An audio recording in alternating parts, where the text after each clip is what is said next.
Kami po hindi nakakalimot, Madam Riza at saka Madam Laila. Ang nakakalimot daw, si Pangulong Marcos. Yan o ang napakalupit na hamon netong si Atty. Ferdy Topacio dito kay Risa Hontiveros. Bring it on! Yan na nga ho ba sinasabi natin. Alam mo, Senator Risa, kung ang Senado teritoryo mo, ang korte naman, domain yan nitong si Atty. Ferdy Topacio. Di ka makakapalag dyan sa kanya. Ha? Binibiro ka lang naman niya na kasuhan mo siya, bigla mo siyang kinasuhan, makikita mo ang hinahanap mo dito kay Atty. Ferdy Topacio, dyan sa hinaso mo na yan sa kanya. At dito sa video na to, narinig nyo ho ba yung sigawan ng crowd? Ha? Ang crowd na mismo ang nagsasabi dito kay Marcos Jr., Marcos Jr., i-recognize mo naman itong si Gov Chavit. Anong ginawa ni Bangag? Umiling lang ho siya. Pero bago ang lahat ng yan mga kababayan, isang like at isang subscribe. Masaya na ho tayo dyan sa mga gusto sumali sa ating community. Yung joint button, nandyan lang ho sa baba. Marami ho tayong pag-uusapan dito sa video na to. Unahin na ho muna natin itong pagbastos nitong si Marcos Jr. dito kay Gov Chavit. Ito mga kababayan.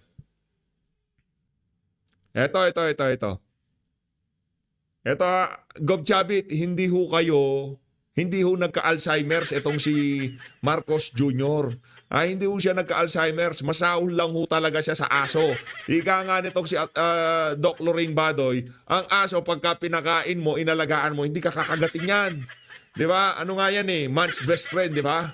Hindi natin pwedeng ihalin tulad sa aso itong si Marcos Jr. Hindi ho natin siya pwedeng ihalin tulad sa mga, siguro sa mga wild animals kagaya ng crocodile at tigre, di ba? Kahit paano mo pa magpakita ng kabutihan dyan, lalapain ka ng mga walang yan. Kaya ang pinakamalapit na hayop na pwede natin ihalin tulad dito kay Marcos Jr. Isang buhaya. Hindi ho siya nagka-Alzheimer's, hindi ho siya nag-ulyanin. Ang totoo ho niyan, talagang binastos niya lang ho kayo, Gov Chavit. Manong Chavit, panoorin mo tong video na to. Ang crowd na mismo ang nagsasabi, Chavit!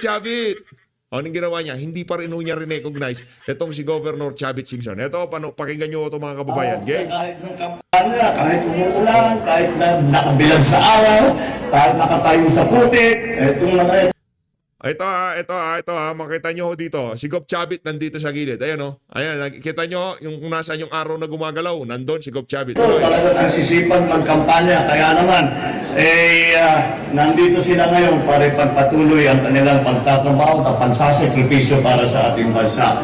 At yan po ang aming delegasyon na nandito.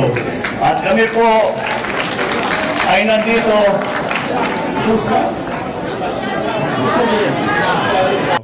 Sumisigaw yung mga babae. Girl, from crowd. Si Chavit, from crowd. Si Manong Chavit. Pakinggan mo.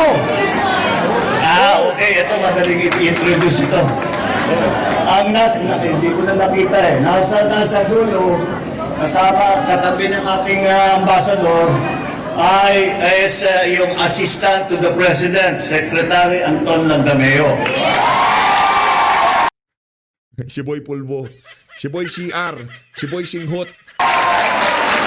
Ang dating pakilala ko sa kanya, Congressman Don Zulueta.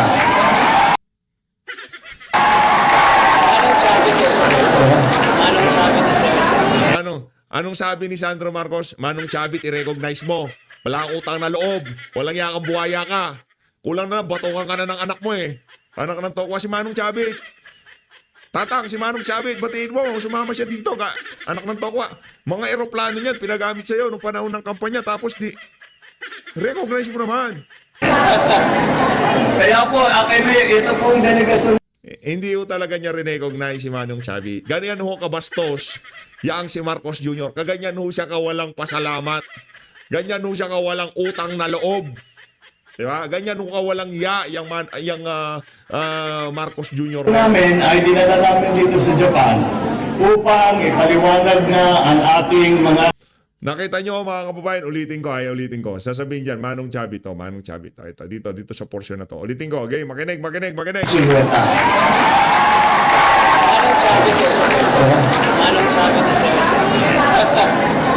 Kaya po, Sabi niya, wag mo yung si Manong Chavit.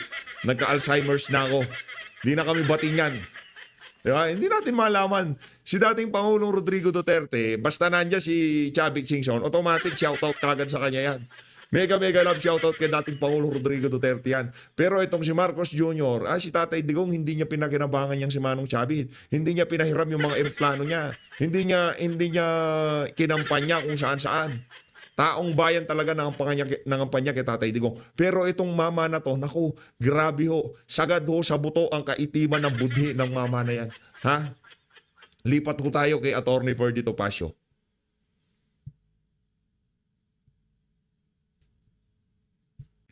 Eto, kay Attorney Ferdy Topacio naman ho tayo. Game! Va-violate niya nung ikaw ay Secretary of Justice at Senador at noong ikaw ay nasasakdal. So, huwag kang ganyan, ma'am, ha? Baka Ayun na. akala mo, nakakalimutan namin yung saba. Hindi po. Yan. Yan lang. Speaking of nakakalimutan, kami po hindi nakakalimot, Madam Riza at saka Madam Laila. Ang nakakalimot daw, si Pangulong Marcos. Ay, grabe yung comment, no? Oo, sige, ano mo, sabihin mo. Sabi ni, si Nino? Manong Chavit. Yan! Ayan. Isang respetado at Meron na institusyon. raw Alzheimer ang ating mahal na Pangulong Marcos dahil hindi raw yan. siya kilala. Hindi naman literal. Hindi naman literal. Hindi naman literal. Ano Sige, po yung kwento mo, tama? kwento mo. Ayun po yung pagkakaintindi ko, Tony. Oo, bakit Sabi daw? tuloy Bakit niya, bakit daw may Alzheimer? Mabagal daw ako. Slow. Anyway, hindi ho. Ang pagkakaintindi ko ay ganun lang. Nakalimutan. Siguro sa dami na kaibigan siguro ni BBM. Kayo naman. Makakalimutan mo si Manong Chavit? Ako hindi ko kaibigan si Manong Chavit. Hindi ko makakalimutan si Manong Chavit eh. Ay, ako rin. Hindi ko Okay. nakakalimutan. Hindi ko kaibigan si Manong Chavit pero makita ko lang yan si Catriona Gray. Di ba? Naano ko na kagad. Manong Chavit yan. Di ba? Yung paganyan-ganyan pa siya, simple pa siyang ganun, di ba? Yung mga chicks lang ni Manong Chavit, makita ko ngayon, naaalala ko si Manong Chavit eh. Kahit hindi ko makita pagmamukha ni Manong Chavit, pag nakita ko yung Ilocos, unang pumapasok sa utak ko, Manong Chavit eh. Pag nakikita ko ng wedding, naalala ko si Manong Chavit. Hindi naman, di ba? Pag nakakita tayo ng wild animals, Manong Chavit. Kasi marami siyang alagang wild animals, di ba? Pag nakakita tayo ng gold, di ba marami siyang gold? Manong Chavit, baka naman. Patuloy mo naman ako sa gold mo dyan. Di ba lalaki ng gold bar niya, ganito kalalaki, di ba? Yung binisita niya ng mga kaibigan, pinakita niya yung vault niya, labas niya yung mga gold niya, lalaki. Mantoka, ibang klase. Di ba makakita, kahit hindi mo nga makita si Manong Chavit, naaalala mo, di ba? Kaya yaang si Marcos Jr., sadyang walang hiya lang ho talaga. Siya ba, di ba sabi niya, lumapit sa kanya. Siya kumontak ng mayor. Yan. Siya ang ginamit yung eroplano niya. Opo. Tinulungan niya, pagkatapos na siya kilala. Makakalimutan mo ba yung tao na ganun? Laking Amerika po siya. Parang walang connection yata yun ha. Ay, wag kayo magagalit Oo, ha. oo. Yun naman yung sarili ko lang. Pasensya na kayo. Parang connection yun. Ang dami ko namang kilala ng laking Amerika malakas naman ang memory. Magtaka pa kayo. Yan. Nagtaka pa siya. Yun ngang si Pangulong Duterte, nakakalimutan niya na for more than 40 years, gusto nilang ipalibing si Pangulong Marcos Sr. Nakalimutan niya yun? Oh. Di ba? Sino Wow. nagpalibing? Si Pangulong Pangulong Duterte. Duterte. Sino nag-giveaway para mag-vice president siya, para unity team, para hindi na... Duterte pa rin. Si Duterte, si GMA, anong ginawa nila? Talagang, hindi, may Alzheimer. Kailangan ng, di ba, yung MX3 ba, yung sponsor natin? MX3. Kailangan Nako, yata padalhan ng nagpromote pa MX3 nga. para... Pegi Ang ako dyan. promote pa nga. Alzheimer. Grabe. Grabe, Oh. sa kanya, kababayan pa niya to ha, di ba? Ilocano rin si Si Manong. Chavit. Si Manong, Ilocano. Chavit. Ilocano pa sabi niya, never again. Never again. Ayan eto pa. Ang strategy pala ay mag-file silang dalawa. Mag-file siya ng presidente, pero pag tumuloy si Sara, step down siya. Pero, nakumbinse ni dating Pangulong Arroyo na mag-slide down to Vice President si Sara Duterte para unified. Para unity nga kasi magaling sa bansa yung hindi nag-aaway. Opo. Isang partido lang maganda parang sa Singapore. Which is true. Unity team, Tama, di ba? tama. Sa Singapore may opposition pero hindi naman kaguluhan. Oho. Ayan, baha, inflation, maraming mahirap. Nagkabaliktad. Ayan, wala lahat ng problema anong inaatupag ng lehislatura at ng Malacanang Oo nga. impeachment. Yun ang problema. Yun. Actually. Yan. Anyway, sa notang yan mga kasama ay hanggang bukas ay magbibigay daan na po tayo sa susunod na programa. Ayun na nga mga kababayan, dito sa bahagi ng video natin na to, pakinggan na ho natin ang mga punto de vista. Itong si Senator Risa dyan sa interview niya na yan dito kay Ma'am Karen Davila. Ito mga kababayan, panoorin ho natin to, malupit ito.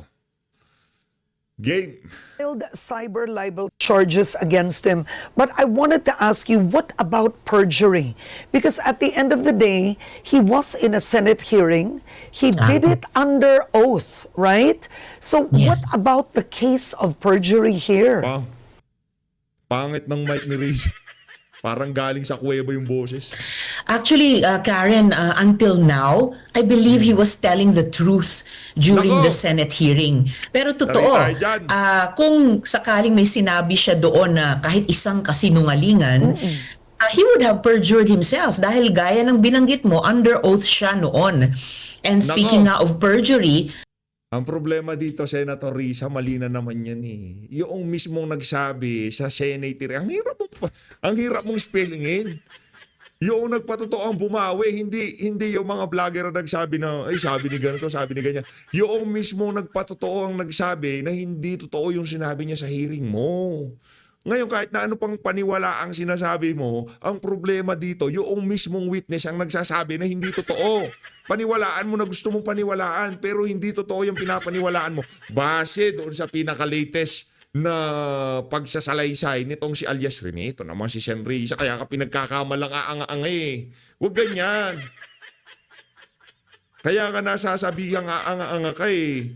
Wag mo na sabihin na ako ay naniniwala na talagang totoo yung mga sinabi niya. Paano ka nga pa nga maniniwala kung hindi mo pa nakakaharap? Kung yung mismong taong nagsabi na puro kasinungalingan ang sinabi niya dun sa hearing mo, ang nagsabi na walang namilit sa kanya, na lumantad siya ngayon, walang nananakot sa kanya, hindi siya kinidnap, papaniwalaan mo pa rin yung sinabi niya sa hearing? Anak ng Petrang Garapata, mali naman ho ata yan. kung meron siyang in-execute nga na affidavit ngayon, pagkatapos niyang ilabas yung kanyang masinungaling video, then that would open him up indeed to charges of perjury. Kasabay na ng cyber libel na inihain ko na kahapon laban sa kanya at laban sa 6 na online personalities. Oo. Now, Senator, what do you make of the timing, the reason, the motivation? Why suddenly it was quite a surprise? Suddenly, Maurilio alias Rene suddenly accuses you of coercing him. Saan po ito nanggaling? Kumbaga, Nako. I'm sure your team, you've also done some research. Why did this suddenly happen? Well, that's why I first filed the complaint with the NBI last week, Karen, para hingin yung tulong nila, imbestigahan yung mga tanong, bakit, ano yung dahilan, ano yung motibasyon, at hindi lang ni Michael Maurilio, nung mga tao o grupo na nasa likod niya. Dahil unang in-upload yung video niya sa sa tingin namin, fake news channel na alang Pagtanggol Valiente na binuo lang nung June 24. And speaking of timing, take note yung June 24 was just a day after Michael Maurilio Nag-iiba ng anyo mo na naman, madam ha. From api-api, ngayon pa demure-demure ka na naman. Tignan mo, ano na naman siya, yung tipong mabait-baitan. Anak ng toka, pinaninindigan ho niya na mabait siya eh. Wala ho yung paliyad-liyad niya na ganito sa mesa, di ba? O ngayon, pabiktim na naman ho siya, pati pormahan, pati kung paano niya ipresenta sarili niya. Madam, kung meron man nung biktima dito, yun ho yung mga nakulong dahil diyan, kung ang pinagbasihan ng kanilang pagkakakulong, yung naging pagdinig nyo diyan sa Senado. Sila ho ang kawawa dito. Hindi ho kayo. Hindi ho kayo kawawa. Huwag ho kayong magpa-victim effect. Maurillio's last messages to my office, June 22 and 23, na humihingi siya ng rescue kasi siya daw noon ay kinidnap at bihag noon sa Glory Mountain na alam natin ay headquarters ng KOJC at ni Apollo Kibuloy. So yan ang hinihingian namin ng tulong, investigasyon sa NBI. Pati nga yung kinaroroonan talaga at sitwasyon ni Michael Maurilio. Dahil first off, pinasa namin kaagad yung kanyang rescue me messages sa PNP Davao. Pero habang kinikilusan nila, ayan na nga, lumabas na yung mga video na iyan. Ang problema ho, madam, base sa pinaka-latest na intel na natanggap natin kay Ma'am Sastrugando Sasot, nasa Amerika na daw itong si naniniwala pala siya na nasa Amerika na itong si alias Rene. Dahil kung tama nga naman yung argumento, anong mapapala ni Pastor Kibuloy sa paglantad niya? Nakakulong na ang mama, para saan pa? Kasi kahit ano pang ebidensya ang ilatag dito kay Pastor Apollo Kibuloy, ang Estado talaga magpakulong sa kanya. Hindi naman kasi kung bigat lang ng kaso ang pag-uusapan natin dito, Estado ang may dahilan kung bakit nakakulong pa rin siya mapahanggang sa ngayong mga panahon na to. Kasi kung pagbabasihan, yung mga ebidensya noong kung ano man ang inaakusa sa kanya, nitong si alias Amanda o kung sino man, mahina ho ang kaso laban sa, na-dismiss na nga yan, binuhay na lang. Ang pananatili sa kulungan ni Pastor Kibuloy ngayong mga panahon na to, dala lamang ng impluwensya ng administrasyon dahil ayaw ho talaga nilang pakawalan itong si Pastor Kibuloy. Yun lang ho yun. Hindi nga natin makita ang point na si Pastor Kibuloy ang magpapalabas dito kay alias Rene. Nakakulong na lang siya. Nakakulong na nga siya. Para saan pa? Mapahina yung kaso. Hindi naman yung kaso pinag-uusapan sa kanya dun eh. Yung kaso ni alias Rene, ano nga yun, di ba? Human trafficking. Itong kinakaharap nitong si Pastor Kibuloy, iba naman yung nasa korte. Paano maapektuhan? Bintang kayo ng bintang, nasa Glory Mountain. Punta kayo doon. Para talagang makita yun, punta kayo doon. Di ba? Ganun lang naman ho yan. Oo. Now, do you believe that, in effect, the testimony has been a casualty of politics at this point? Tatanungin po kita, ma'am, with the numbers of Vice President Sara Duterte, the perceived support to the Dutertes, the results of the midterm elections, are you seeing this as a factor kung bakit posibleng si alias Rene, from testifying in the Senate, suddenly says, lahat kasinungalingan nyo, napilit lang ako? Well, and even that pagpipilit, pinasinungalingan ko rin kasi pinakita ko yung mga resibo namin, all of his communications Yan na naman. before, during, Yan na and naman. even after na nagtestigo siya sa Senado. Ewan ko lang, mukhang walang resibong maipakita yung mga nag-produce ng video niya. Ayan na naman. Ang resibo mismo doon, yung nagsalita. Dinebate na Ito si namin Sen. yun nung 19. Etong si Senator Risa, ang labo Paano mo sasabi na resibo yung sinasabi mo? Hinahanapan mo yung resibo yung etong si alias Rene. Ang resibo mismo si alias Rene. Madam, wag niyong araw-arawin yung pagiging tanga.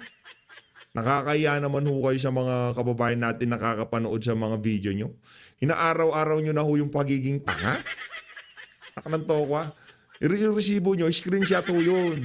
Hindi na digital forensics, hindi dumaan sa basta kayo, galing sa inyo yon, yun ang totoo para sa inyo. Siyempre, kampo nyo yan, didepensa nyo sarili nyo. Kaya nga yung mga nananawagan sa social media, ipa-authenticate nyo yung mga na yan, mga text message, mga email na yan, di ba? Hindi yung basta-basta nyo na lang isusungal nga sa bibig ng mga manunood na yan totoo, yan ang totoo, yan ang dapat yung tanggapin, yan ang katotohanan na tinext ako. Yung sinasabi niyo nagtitext sa inyo, nakatawa siya, sinasabi niya, lahat ng sinasabi na ganito, ganyan, hindi totoo yung mga sinabi ko doon, hindi ako tinakot, sarili kong kagustuhan itong nangyayari na. Sen Risa, dito sa isa na to, simple lang naman pagkatalo, talo, huwag nyo nang ipilit. Yung pagkakaso nyo sa mga vlogger, kahit paano nyo kasuhan yung mga vlogger, hindi ho natin mababago ang katotohanan na merong isang alias Rene na nagsalita sa social media na kung saan pinisinungalingan niya lahat ng sinabi niya doon sa hearing na sa Senado. Hindi ho natin mababago yun. Kahit ikasuhan nyo lahat ng vlogger sa kasaysayan ng Pilipinas. Hindi ho yun mababago ang katotohanan na merong nag-recant ng mga testimonya ng mga witness na nagsalita dyan sa hearing mo. Yun. Tanggapin nyo ho yun. Acceptance. As to whether the reason or the motivation is tied up with politics, well, anything is possible, pero hindi na namin kinayang investigahan yun. Kaya yun ang hiningian ko ng tulong sa NBI. And in any case, Karen, ang pinaka-concern ko dito ay yung ginagawa ni Michael Maurilio at ng mga tao o grupo sa likod ng kanyang video. Ginagawa ng mga vloggers na yan na ikinalat yung kanyang video at nagdagdag pa ng kanilang mga sariling kasinungalingan. These are Actually, hindi lang vlogger, madam. Hinintay nga namin mainstream media. Yung mainstream media nagkalat. GMA nagkalat. Anak ng Petrang Garapata. Pagkakita sa social media, pipigilan yung mga tao, tatakpan natin mga mata nila na hindi panoorin yung video na yan. Ang yan. Labo. Ang labo. Sa totoo, labo. a coordinated and systematic attack, hindi lang laban sa akin, laban sa mga witnesses na naglakas loob, na lampas sa takot nila bilang mga victim survivors, sabihin Yun na yung naman. kanilang katotohanan. Itong mga witnesses na dati nang walang boses, Ayan na naman yung victim survivor natin eh. Diyan sumikat yung si Rize, victim survivor. at inilalaban ng Senado sa pamamagitan ng aming investigasyon. Ngayon, gusto silang bawian na naman, nakawan ng boses.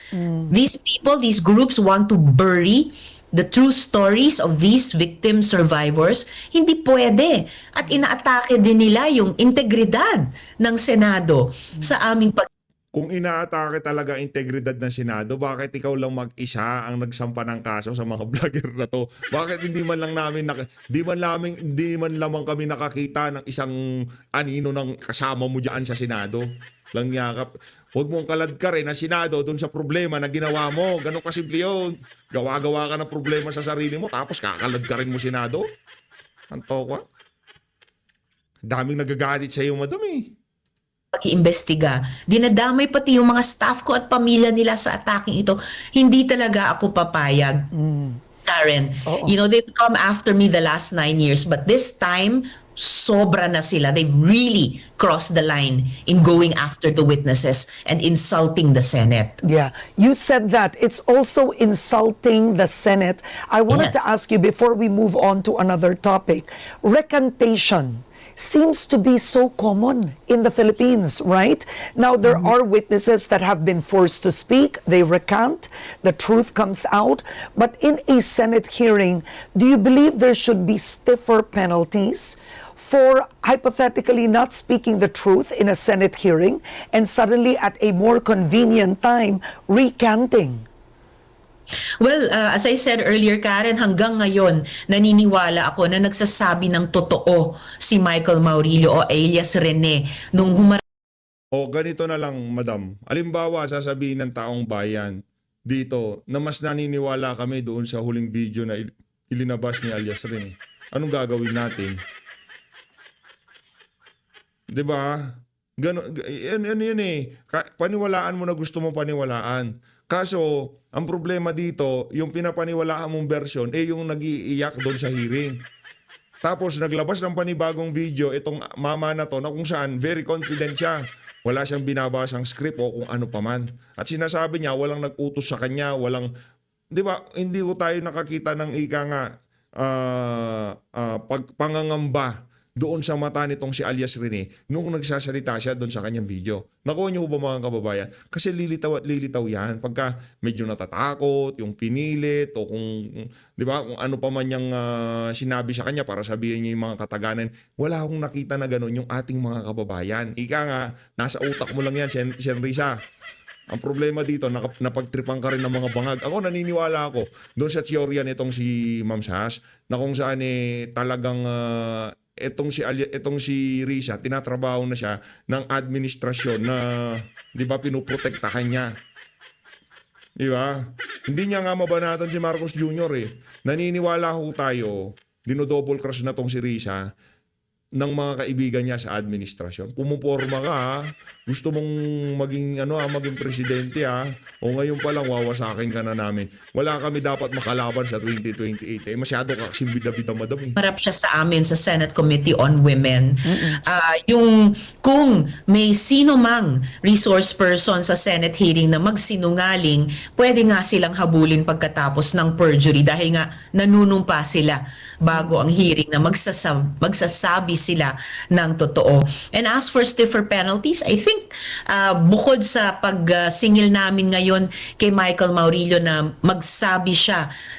magbigay ng paliwanag bakit siya nagsisinungaling ngayon, the stiffest penalties should be against those individuals and groups behind such systematic and coordinated attacks against the truth, lalo na yung sinabi na sa kabila ng kanilang takot ng mga victim survivors ni Apollo Kibuloy at ng KOJC. At isama na natin yung mga vloggers, kung sila ay nagsasabi ng sarili nilang mga kasinungalingan at kinakalat nila itong mga videos na punong-puno ng kasinungalingan. All right. Now let's move on to the Senate race. One thing's clear, you are answering the Vice President that you prefer that Maurilio files a case in court. Doon na kayo magsagutan, no? Mas gusto niyo po yun. Well, yun ay payo kasi ni VP Duterte kay Michael Maurilio. Ang sabi ko lang, I have no objection to that. Pero kapag may affidavit na in-execute si Michael Maurilio na puno na naman, tulad ng videos niya, ng kasinungalingan laban sa akin, laban sa ibang mga witnesses, at laban sa Senado, he would be additionally open to a charge of perjury. Bukod sa Ako, marami pa bang maibubulgar si Elias madam? Ba't parang ang dating dito, takot na kayo kung magsalita man siya. Hindi pa siya nagsasalita, natatakot na kayo.